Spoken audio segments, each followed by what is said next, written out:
So, my friend, I want to ask you, have you been listening to some of my podcasts for a while and identified for yourself all the areas that you feel your business could be better in?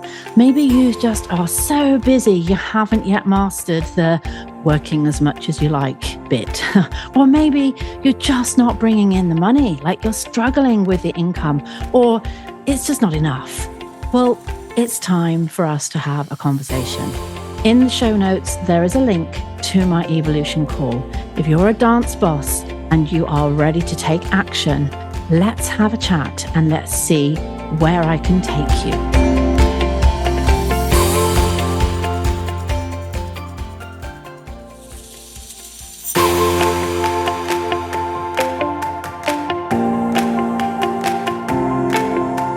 Hello and welcome, lovelies, to the Ultimate Dance Business Podcast. My name is Deborah Laws, the dance business expert. My passion is to help you turn your passion into profit while guiding you to work less and earn more. I'm super excited to share interviews with you that I know will inspire and motivate you in your schools, as well as my solo shows where I shall be sharing some great tips and strategies. So if you love the show, please do remember to review, subscribe, and share it with your fellow dance boss friends. So let's get stuck into the business of dance. Hello, everyone. Thank you for joining me again on the Ultimate Dance Business Podcast. I am very thrilled to welcome back one of our previous guests, the wonderful Rosina Andrews. Hello, Rosina. Hi, Deborah. Thanks so much for having me back. This is a good sign, right? We're back. Yeah. It is a good sign. Not everyone gets a second round, you know. Oh, God, the pressure. In fact, talking of which, we're going to kind of smash all previous podcasts out of the park because between the two of us, I say the two of us, you're going to give most of the value with these. We're actually going to do a little mini series. I've never done a little mini series before. And this is all based around competitions because we had such great feedback from the last podcast. So if anyone hasn't listened back, Rosina and I did an interview a few months ago now, which was basically around dealing with parents at competitions and also managing the kind of the kids' expectations. And it was so fabulous. Rosina was amazing, gave so much help and value. Everybody loved it. Oh, Twisted her arm a little bit and said, look, how about we do a little mini series based around competitions? Yep. So this is kind of one of three, although you guys need to go back and check like the first one. Yeah, listen to that first one. Get the vibe first. Absolutely. Fabulous. So this one we're going to do based on getting into competitions. So if you are a school currently that doesn't get involved with comps, you don't have any element of competing or going to these types of events, and you don't really know where to start, I am rather hoping that Rosina is going to be your gal today. Hopefully, yeah. So where do we start, Rosina? Where do we start? Now, obviously, I think it's important to realize that not every dance school needs to have a comp team. And I think I see a lot of people talking about whether they want one or not, and the pros and the cons. And hopefully, as you say, this little mini series will lead through that. But today is definitely about getting into them. So it's sort of those starting points that dance teachers and dance studios need to look at. Now, my first major point of all of this, and I think we'll just lead into conversation when we do this, is you need to be about a year in advance to start getting yourself ready. Like there's no point, like this is being recorded, let's say this is being recorded in July. There's no point saying, right, the first comp we're going to do is in September. I personally don't think. Now, that's me who likes to plan and likes to make sure everything's clean and tidy and ready. I would say to get everyone on board with your ethos as a competition team and exactly the boundaries and what you want, there's no point rushing it. So it might not be the answer that you wanted to hear if you wanted to go for a competition in September, but I think a good year's planning, and when I say year, I think I mean like school year. I think maybe January might be a good time if you were thinking of starting in September, but like I would say enough time is always good. That would be my starting point, and I'm sure you agree with many things. There's no point just jumping in if it's not all set how you want it. I think Yeah, 100%. And I think it's so the reason it's so important is because there's actually quite a lot I know you're going to probably talk about Yeah. today. And if we do rush into it, what can happen is it all feels fine at the start. Everyone's new and Mhm. excited, but things can go wrong further down the line because you didn't have your setup right in the beginning. And we kind of touched a little bit on that in our last podcast. Mhm. Know I that think that's it's what you're going that to. whole, yeah, I think it's that whole like anything business wise, if you rush it or it's not fully completed or the little detail is missing. The irony, I talk about this, I've just relaunched my website and there was one page that I was like, oh, you know what, don't worry about that. And that's the one page that everyone's wanted to purchase stuff off of. And I was like, Of course, stay. I was like, I thought you were doing less midnight finishes on your website. And I was like, yeah, but the one thing I didn't do was the one thing that, the little automations or whatever. So I think it is, yeah, super important to get kind of your head round it, your parents' heads round it. I mean, maybe your parents as well, if you employing grandparents to babysit your own kids and those sort of things, but the parents at your studio, and the kids, because I think what I see go wrong with comp schools. There's studios that I see that have competitions been part of their life since 1940. Like the competitions haven't changed. Those the parents, everyone knows what's going on. All those schools that have literally no idea about them. And I think it's about making sure you choose what suits your studio. And I know I've said like before, but like don't pick something because the place down the road is doing it or you've been pressured into it by a parent because if you're going to be doing something because one of the dance mums at your studio says it's a good idea, that's maybe against your like, well, I don't want to say against your will, but sometimes it is. So I think making sure it's like prepped in advance for everybody is it's just going to iron out those details that probably will cause you a bit of hell in the long run. And I don't want to say that lightly, but I'm sure competition drama is coming everyone's way if you're starting competitions. Yeah. And I think, just to reiterate a little bit of what we spoke about last time, very briefly, just to touch on Yeah.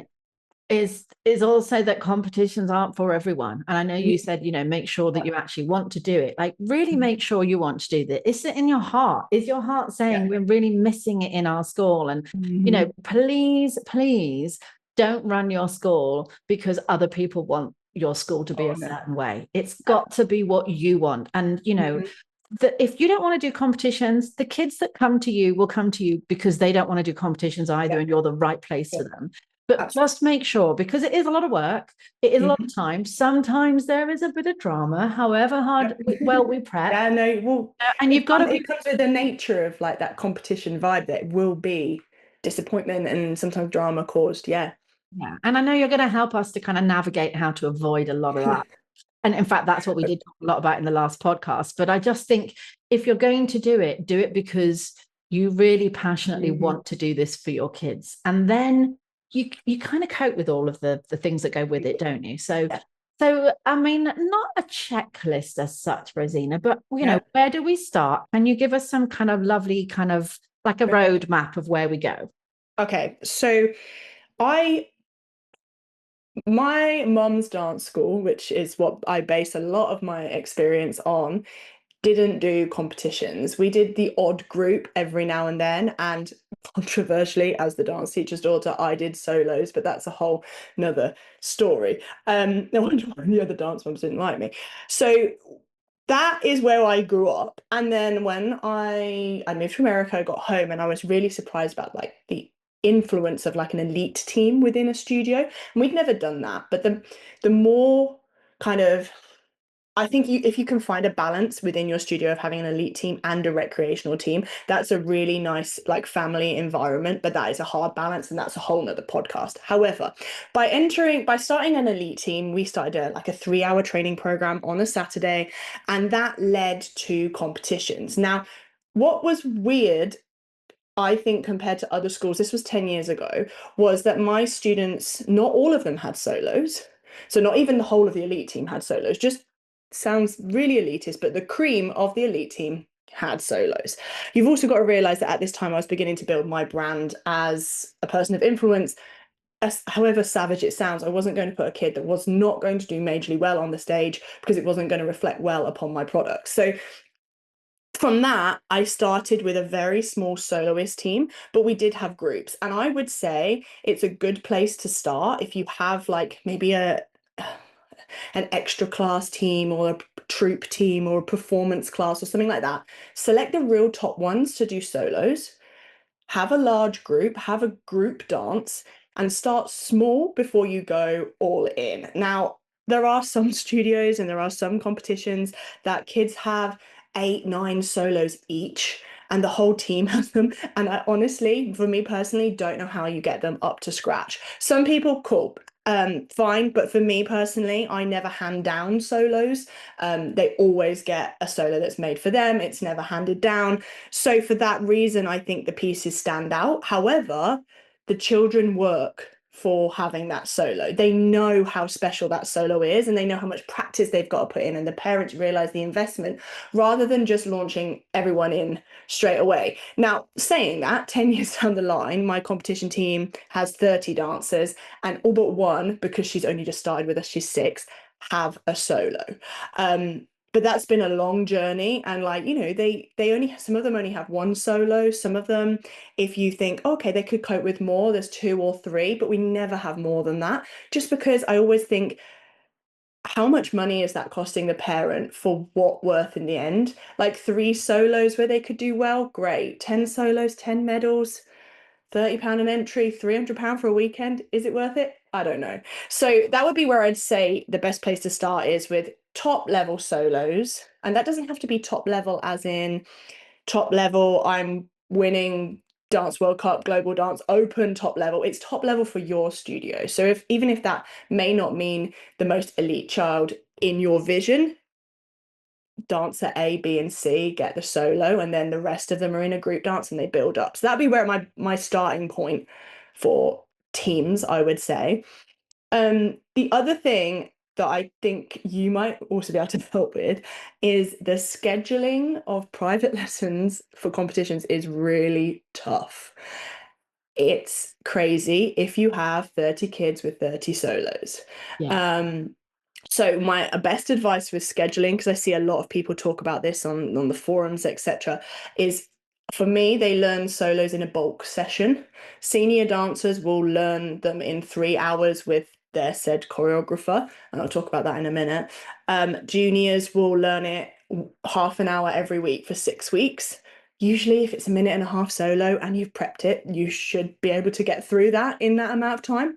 However, after that, it's hard to keep them boiling. So this is where I'd say delegate your roles. So like if you've got senior dancers who are doing these, assistance courses, etc., like that, delegate them to practice with a junior. Delegate your faculty or your staff members to practice at different times. Don't try and take it all on yourself because you will burn yourself out. The other thing that works quite well, especially if you're not doing constantly new solos, which I recommend, keep a solo for 18 months, unless they grow out of it. Like the little ones grow out of their solos much quicker than the seniors. So like you can be a fish when you're 5, but you don't look right doing being a fish when you're 7. Those things, you put them in groups. So like my mum will teach all of the junior soloists for an hour and they'll run their solo once, but they'll learn things from each other. That's a good way of getting that scheduling in as well. Okay. Yeah. Oh, there's lots to unpack there. So the first thing I'd like to kind of Sorry, I get just blew it out. that's okay. No, it's fine. The first thing I'd like to kind of address there is the I don't know whether there's 2 versions of this or whether there's multiple versions, but just picking out the 2. So Yeah. you said that all of your dancers, all of your dances are all fresh, new choreography every Mm-hmm. time. So that's one way of doing it. And that's Yep. how I used to do it as well when I did comps in my school. Yep. But I've also seen schools that do Mm-hmm. have a system where there Yep. is choreography that's created at some point in the past, Mm-hmm. and Yep. the music, the dance, and even the costume Mm. gets used over and over and over and over and over and over for years. And in fact, I'll tell a little very quick story here. I used to live quite close to quite a big local competition, well known in the southwest of England. And there was a very big school that kind of monopolized, let's say, this competition. Yep. And I remember sitting in the audience once, listening to a couple of grandmas, like kind of Yep. really proud of their granddaughter up on the stage, and they were doing a group dance. I think it was from The Sound of Music. Yep. And I actually overheard one of these grandmas saying, "Oh, I wore the red one. Like, I remember this dance." And this was grandparents. Wow. I And mean, I have seen it done, yeah, and full there are. past dances down. And this studio had a big black book. It was like a Bible, and Mhm. all the dances were handwritten because it was a very, very, Yeah. been around 50, 60 years, this school. Yes. And the Yeah. dances were handwritten in the book, and they literally got passed through the generations. Yes. Now, I know that that is probably the extreme of past, Mhm. but there are, obviously there are other dance schools that Yeah. maybe, I mean, I see that work. I see it work, and I see it work with ballet solos, character solos, Greek, national, because there's only so many ways you can do national solos. But I was thinking for a studio that's starting off, I just think that's where you're building to. The whole hand-me-down dance thing, I mean, I've seen it too. Like, I go to a festival near us, and I was like, my God, that dance used to compete against me, and that's what, like 25 years ago, and it's still going, and I dare to say it probably in the same costume. And I get it, but I also think if you're going to make your elite team or your competition team feel special, it's not about handing it down a dance from 1997. Um, and but I, that also obviously brings its own oh, scheduling conflicts, dramas, being able to like actually think of enough choreography, which is where I sort of would say always try and delegate to other. Don't try and do every style. If you've got graduates who are at colleges, they love to come back in the summer and create pieces, and actually their pieces are so cool. Like this week, I've got, I think there's like 14 new pieces being made. I'm doing one of them. I'm yeah. doing a mini quartet with 5-year-olds. And I God, think, and I think, for me, a lot of the hand-me-down issues that I had was more particularly around solos, because I really feel like a good teacher and a good choreographer mm-hmm. is creating that piece based on that student's strengths Yeah. and weaknesses. And so to Mm-hmm. hand down choreography for a dance that you did 5 years ago for somebody that was brilliant Yeah. at kicks and turns, and then you're trying to make a child do that dance that can't kick or turn for the life in them, but it's easy to just chuck that choreography at them in half an hour. Just That's the bit that constant didn't, comparison. yeah, it didn't sit with me. That the integrity part of that, getting the right exact Mm-hmm. right choreography for that student so you can get the best out of them. Yeah. That's why it didn't sit quite right for me. Groups, maybe a bit different, but Yeah, no, I can see with groups. I think you can like add people into groups when kids grow up. But I agree, like we have some really iconic solos. And if I was to give, like, so let's say one of them is the sun will come out, it's retired now, but she wore a yellow suit. If I was to then give it to the next kid down, everyone would just constantly going, oh, well, you're not like Alexa. You're not like, yeah, and you're like, well, that's not fair on the next kid down. So that's why I never do it. I think I've done it once with a junior jazz because it was a cat dance, and it just the costume was like however expensive, and just the kids grow out of the cat dance quite quickly. But that was the only one I've ever done it with. yeah. So that's kind of one thing. Do you kind of keep your choreography and keep moving it around, or do you do fresh each time? But the other thing, point I wanted to pick up on that you spoke about a little bit is Yeah. actually around more time management for yourself. Mm-hmm. I think it's really important that you do have an idea of how long does it take me, because it's different for all of us, Yes. isn't it? Yes, To for sure. create, choreograph, deliver a Mm-hmm. dance. How many lessons polishing up are they going to need? Yep. How far in advance do I then start that Yep. dance? Because what you don't want is to end up with all these people that raise their hand and go, yes, I want a dance, I want a dance. And you take everybody on and you say yes Yep. to everyone. And then you realize, actually, I only have 2 hours a week, which is only Yep. 4 kids, and I've got 20 kids. And then all of a sudden, you've got a lot of very unhappy parents, Mm-hmm. unhappy kids because they can't get enough lessons with you. You No. don't have any more time. You're now working on a Sunday evening, which your family Yes. aren't very happy about. Yep. Like, Yep. need to work out how Mm. much time do I have broken down into half-hour segments or however you want to do Yes. it. Yes. How many kids can I take on around my timetable? Am I Mhm. right? Absolutely. Oh my goodness. One of my Rosina Andrews method formula is uninspired choreography equals like, not enough time. It's that whole like you can't do 100 pieces in 2 hours. That's two pieces if you're lucky. It's that, you can't spread yourself that thin if you want the results that you do. Now, I fully understand that it's not all about winning. Like, I get that. But at the end of the day, I always say to my students, you want to go out there and make an impact. Children can't make an impact if they're not rehearsed enough, if they've not confident enough, if mum is like, I don't even know where I'm meant to be. Like, it's very much about kind of being specific with your time. And I think trying to fit it all in at the start is the problem. You could do, like, I guess if you were starting a comp team or you were starting something, you could do like a 2-week intensive, maybe in the summer holidays or over Christmas, and you could get kids in like half an hour slots every day. But you've also got to consider, and I think hopefully your listeners who are listening to this will think about this too, is how much time you're giving and how much money you are getting from that too. Because maybe you're charging for the private lesson, and here's hoping you're charging enough for the private lesson, because I have seen people charge things like £3.50 for private lessons, and that slightly scares me in this day and age. But that Deborah is for you to sort out and not me. But also the amount of time you're prepping, the amount of time you're cutting music, the amount of time you're finding costumes, and the other thing that's really rife at the moment is the amount of time it takes to enter these flipping competitions. Like, the amount of time these spreadsheets take. I delegate that to one of my like assistants, and she gets, minimum wage, but it's 4 hours that I don't need to be doing, and that's, £48 that she's made or whatever. I think that's my bigger thing with teachers, is they don't value the amount of time that they're giving. Or realize the amount of time. No, you don't realize. Yeah. So I And would one of love to my, touch on that. Yeah. yeah, Pricing wise, really quickly, everybody. So work out, what is, am I paying a teacher to do this, or is it me?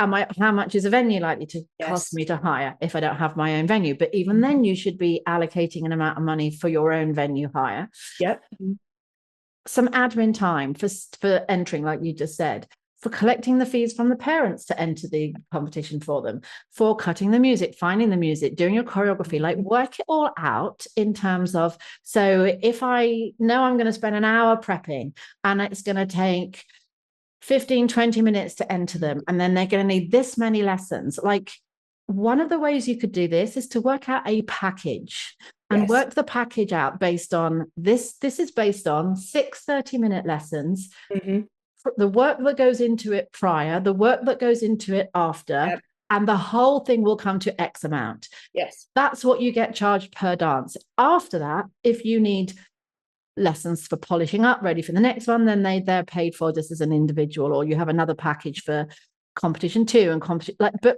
please make sure that at the end of the day you go, great, we earned £200 a day from doing absolutely. competition rehearsals all day, not I spent the whole day and it cost me money and I could have spent it with my kids. Like, Yep. everything, the parents, if they can't afford it, then we shouldn't be doing it.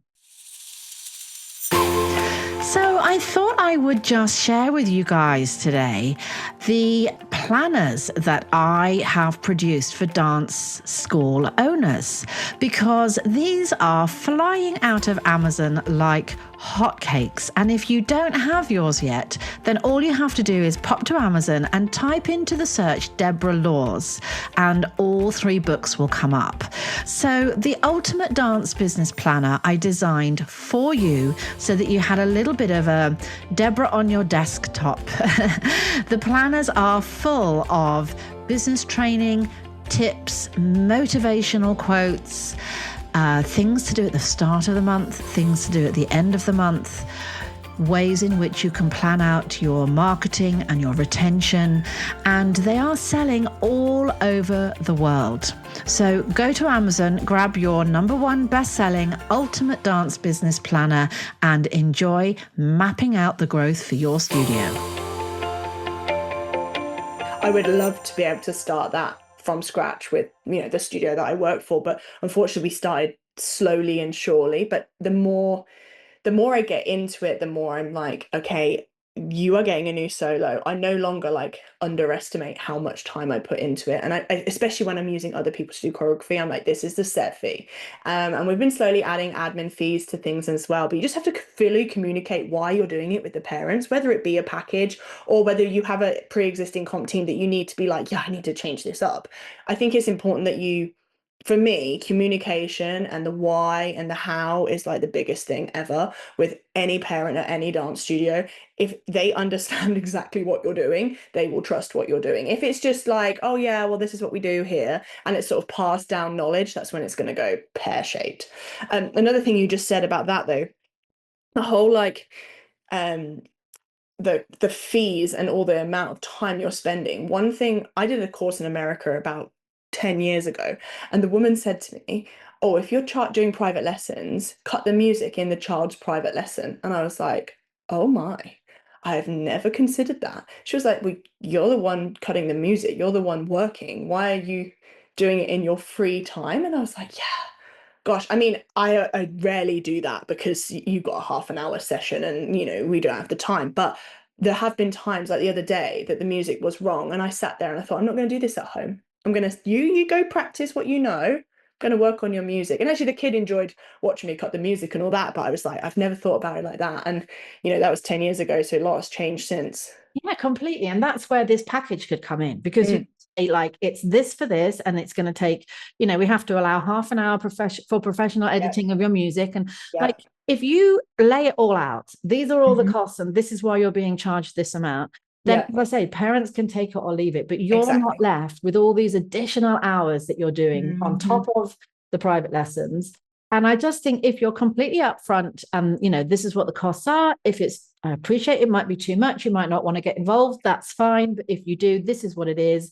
And you're going to get paid every step of the way. And what I love about this podcast in particular is that for anyone listening that hasn't yet started and is thinking of doing comps, you're in the best possible position. I was going to say, like, I want to be you. All of this from scratch and get it out there. What's harder is changing things, like you said just now, when it's always been done this way, and now you're going to start charging them to cut the music. Like, you're going to get some kickback from that. But I also know, I mean, I've got one client at the moment that's been running competitions for years. It's been costing her dearly. It costs her money out of her own pocket to teach these kids because she got all the pricing wrong. And she was like, do you know what? I'm either going to stop doing competitions or I'm going to repackage it and say, from now on, it looks like this. And she was terrified. She thought she had like 30 in her comp team. She thought, that's it. Everyone's going to walk out. Not only will they not do comps anymore, but they might even leave and go somewhere else. And she was, I think that was the ransom that she'd been held to be quite honest, for all those years. But she was very brave and she repackaged it all. She said, from now on, it looks like this. It's going to be done like this, and it's going to cost this. And she just briefly explained why it had to change. And you know what? She didn't lose a single person.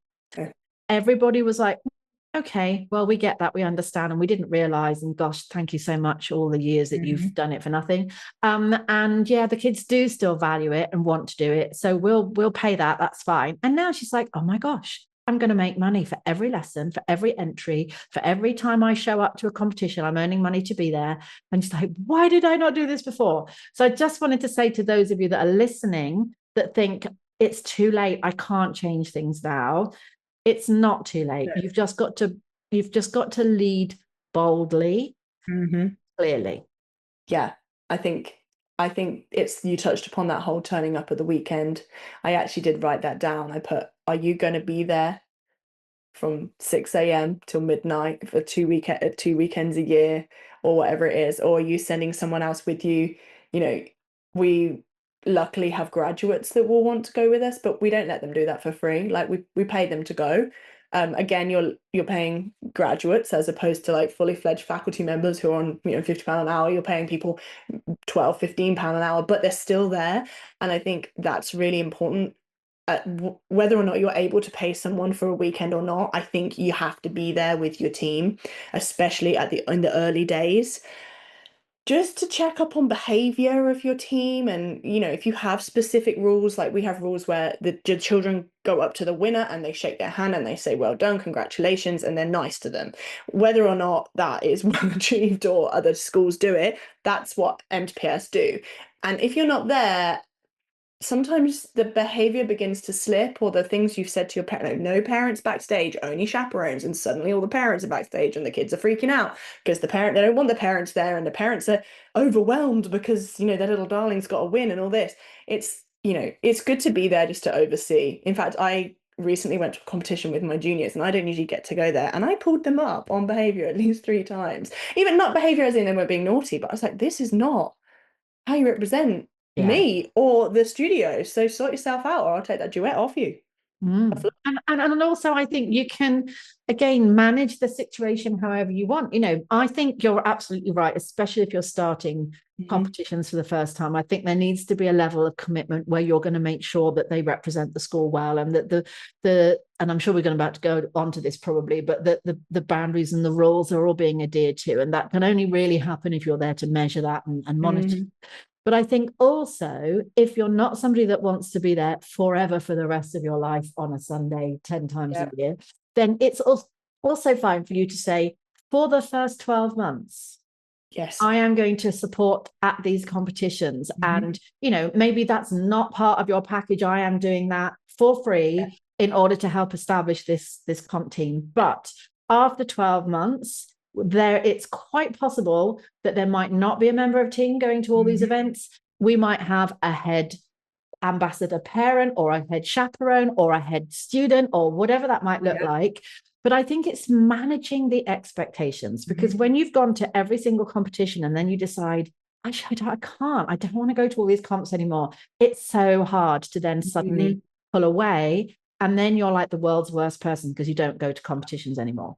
Yeah, I set president. Well, I work a lot of weekends. Like workshops are a massive part of my world.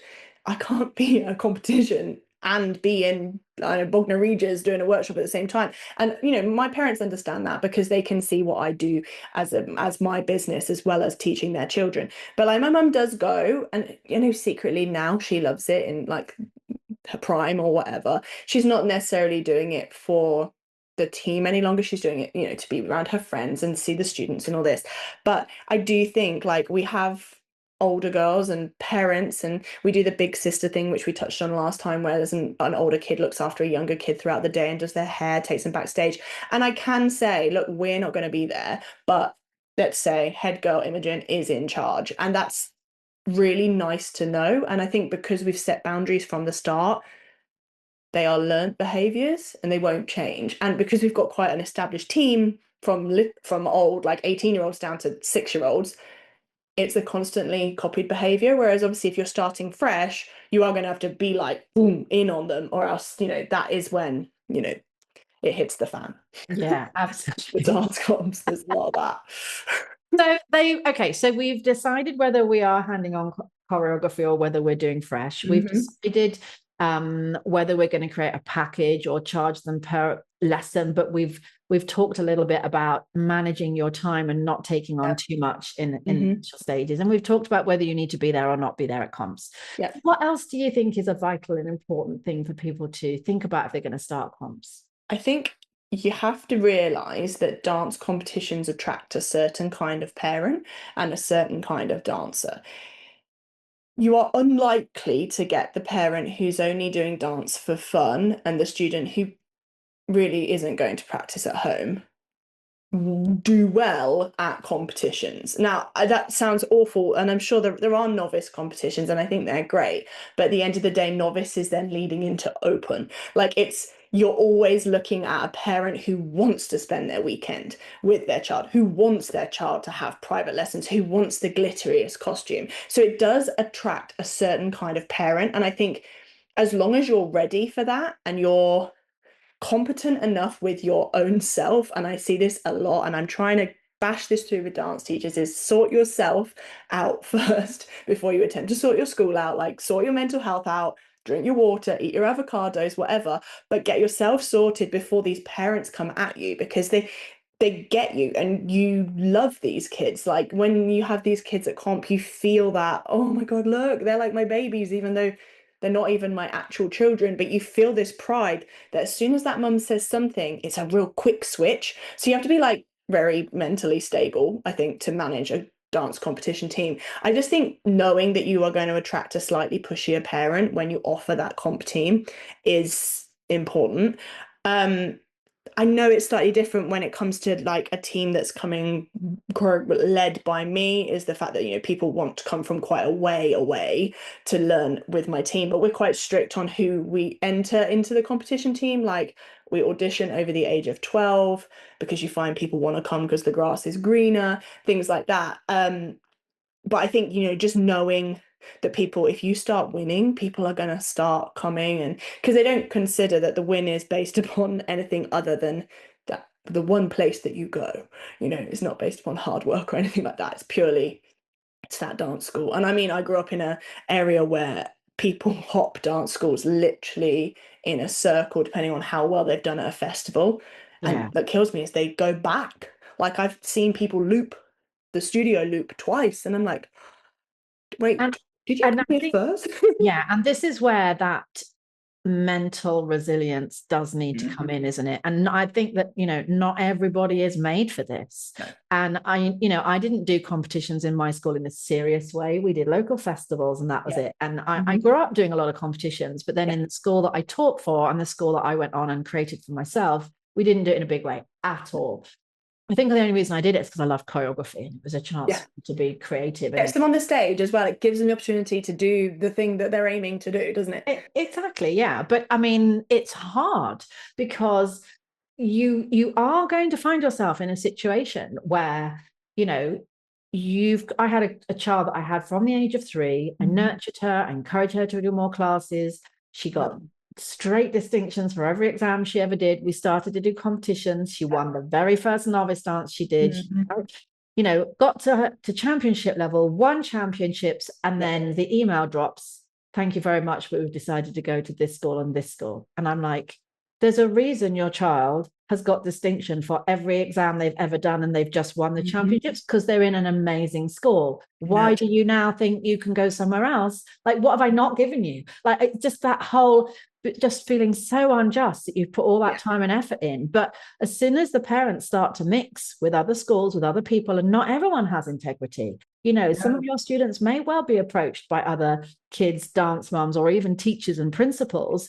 They're going to get, pulled and sucked. And, you've got to be ready mentally because I think there's a lot of bashes that come to teachers, Mhm. whether it's parents not being happy because they were second or even sometimes they were first, but it was only 94 instead of 96. Like it's going Yes. to come at you from all angles. And I think if you are strong enough and like you say, with in terms of yourself, you are Mhm. resilient enough to kind of go, Yeah. but that's fine. You got to take the bashes with the good Yes. things, as well as the bad stuff comes all the great stuff. And all Yeah. the kids that come to us because they liked my choreography or the kids were doing well. Like it goes around in a big vicious swirly pool, the Yes. good, the bad, and the ugly all happens. And I just think if you know that you are someone that potentially is quite a gentle, Yeah. sensitive, soft person that really does get quite upset emotionally Mhm. when not everything is great. I think got to really think hard about whether this is Yeah. the environment to put yourself into. I agree. I also think I sometimes see the older generation of dance teacher think they want to do comps, but don't want this energy side of it that you're describing. Maybe there's a younger staff member that will take it on who, I don't know, I find 20 somethings are just like, yeah, what? I mean, I wasn't, but I like look at some of my own students and they're like, oh, well, yeah, Sarah's mum didn't like the choreography, but I just carried on doing it. And I'm like, my God, if that had been me, I'd have been like devastated that she'd said that. But they're a little bit more happy-go-lucky and they're maybe slightly more resilient from, I don't know, the world that they now live in. Um, yeah, I think it really, you do have to be strong for the competition world, but also at the same time, it is really, really fulfilling to see your students grow as long as you have everything in place and they understand the journey. One thing I really bash about a lot when I do my teachers intensive is our 24-hour rule. You cannot comment on the competition for 24 hours. I love Because this. by that time, the mum has calmed down, the little Jenny came third, and the only reason little Jenny came third was her tutu was pink and everyone else's was red. 24 hours suddenly diffuses that. Yes, there's still a few parents that then have a question or a qualm, but 24 hours just gives them the opportunity to, which I also do sometimes if you reply to an email, give it 24 hours, let it calm. Yeah. There's a lot of emotions attached, isn't Yeah. there? It's a very emotional environment, and Yeah. emotions run high. And, parents aren't always don't always remain grounded around these things. I remember having, I think she was about a 10.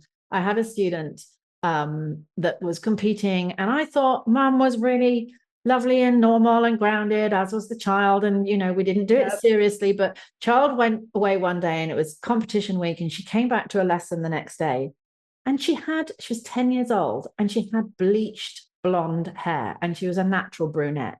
And I was like, oh, mummy's changed your hair color. And I said something to her. She said, yes. So we've been at the festival all week, and it's always the blondes that win. Oh my God. So I was like, Oh, I excuse bet mummy me. danced. Excuse me. I literally like, but you just don't know how You know parents what have though? I what's see going to come it. out. I see that still happen. And I noticed that some really successful big dance schools, which sometimes people look at and go, I want to be like them, but let's consider the journey they've made, attract similar people. Like that's what you've got to also remember. If you attract, like I always think the studio I attract these like creative, abstract individuals, even though they're like 11, but they're definitely not the prima ballerinas or like the ones that are really good at commercial. They're very much the like people that are happy to go and make an impact in like an abstract way, because that's how I am. You attract, what you believe in and all that. So I think, yeah, that blonde hair, gee, wow. Blonde hair, yeah. But And then wait, Dance Moms, the TV show, I'm pretty sure JoJo's mum used to dye her hair. So like maybe we have the TV show to thank for that. Who knows? oh, perhaps I've been watching too much of it. Okay, anything that we've missed? I know last time we talked a little bit about contracts and Yes. having expectations and something that parents sign. So, because I think we have covered that element, maybe go back, check the podcast episode that we did before. Absolutely. Certainly just make sure that you have expectations Yep. pickled full of your values and the whole reason behind why you want this experience for the kids, so that parents are fully on board with that. And all your rules, like these are the rules, like you said, can't post anything for 24 hours, or you I can't. turn up 2 hours before because it's always running early, but don't text me that it's running early because it's not running that early, but it's running early enough for you to be there an hour and a half before. The only thing that I've written down that I think might be interesting for the listeners is really picking the competitions that you do wisely to match your connection to your school and the policies and all that. There are so many to choose from. And when I say pick them wisely, I recommend go to them. Do not go on, can I say Dance Teacher Hub without, I don't know, being blacklisted from Dance Teacher Hub maybe. Don't go on there and ask for an opinion, because you're going to get 50 opinions all On different. their Like, thoughts, yeah. go to the comp, even if that means like, so I remember I had a student that I thought I really want her to try out YAGP. Big deal. Yeah, she was a ballerina. She's now in Sydney Dance Company in Australia. Like she's really quite good. But I had never done YAGP, and all I'd ever seen was on the TV, on YouTube and all that. So I was like, let's go. So we went and watched the competition. We went to Paris and watched the competition to see if it was suited for what we wanted. And we actually really enjoyed it. And yes, that's an investment. Yeah, it was only one of them. In fact, we did it with two of them. But there's no point going, oh, what do we think of this competition? Because either you're going to get the competition people reading it and like dying inside that people are like slagging them off or giving them positives. You're going to see such a juxtaposed comments that you need to go and work out whether it suits you. And I'm pretty sure like most competitions have like spectator tickets, so you could go. Yeah. I think it's about, yeah, and obviously there's the big difference between like the weekend big comps, like the American style. I hate that, but we're going to call it American style, or the festivals. Very different. Like the students I teach do a mix of both. Um, that sounds controversial, but it actually means so much more when they win at the little festival, because we've actually changed someone's like concept. Like these adjudicators that have been doing it for hundreds of years, suddenly out of nowhere this kid that doesn't usually do them comes in, and you're like, wow, we did really well with a dance that doesn't necessarily tick the original boxes. So yeah, find the comps and go to them, test them out. Yeah, which is another reason why thinking about this a whole year in advance enables you to have Yes. an opportunity to go and actually experience some of Some them. of them live stream as well if you don't feel like rocking up to, I don't know, someone's village or wherever they are, always in the randomest places. But also, I think when you've got a real feel for a place, you can then communicate that with the parents. We're Mhm. going to this type of competition, and Yeah. therefore we need to be like this. It's quite an elite competition. Yes. We've got to be smart. We've got to have uniform. We've got to this is what's Yeah. expected here. Or we're just going to go to this little local Yeah. competition, and it's quite laid back. And Granny Hmm. and the dog can go, and like let the parents know what type My of favorite event it things. is and why things need to be a certain way due to that event. Mhm. And I think pick them wisely, have your terms and conditions and your Mhm. expectations signed by the parents. Manage your time so you can fit all the children in. You can always put more in at a later stage. And make sure that you know the reason why you're doing it. Make sure you really want to do this. And like you say, that you are, resilient enough to cope with the good and the bad. And I I think think, it's important also to acknowledge FOMO. yeah, Like, obviously, recently, big international competition going on. That it looks amazing, but there's all the hard work that goes into it. Like, don't get FOMO and be pressured into something if you don't think it suits you. Like, we do some international competitions, but there's a very small team. Because again, my whole concept is if you're gonna spend X amount of money, you're gonna be the best you can be. Maybe you're not the best and you don't win, but you can be the best you can be. Otherwise, what's the point of your mum spending 2 grand to get you to, some random place in the Netherlands? yeah, yeah, absolutely. Which is literally where we went last year. However, we came out with 3 medals, so it was nice. But it was a random place in the Netherlands. It was an investment. And it's not about doing it because the dance school down the road does it. Yeah, And if you have someone come to you, like we have students that email, they go, oh, do you do this competition? And we go, no, we don't. And then you don't hear from them again because they're specifically on the hunt for a studio that does that. So right. it'd be like if I walked into a coffee shop and said, do you do matcha? And they go, no. Okay, well, I'm not going to buy from that shop, but I'm not pissed off at that shop. I'm not going to blacklist it. I'm just not going to go there. I'm going to go Yeah, somewhere else. Yeah, I think it's yeah. important to remember, but it is hard, especially if you know, You you see want. everybody else doing it. Yeah, Oh, absolutely. yeah. And I think, in terms of the kind of the overseas stuff, also know that there are plenty of opportunities to take your kids overseas and have a lovely Yeah. experience that doesn't have to be a competitive one. No, You can go and perform on cruise ships. You can go. I really want to do that. Like I think I you feel just like want to we have create all another these nice podcast in, holidays.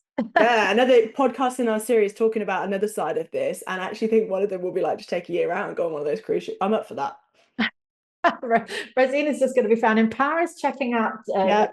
new Why can't I competitions, on time? cruise ships checking out new locations. Just a whole year traveling, but of course You it's see, for I research. am quite lucky in the sense that if I go to a competition somewhere with a student, I can usually create like do a workshop at that place, so I can fund it without actually having to charge the parents for my wonderful trips.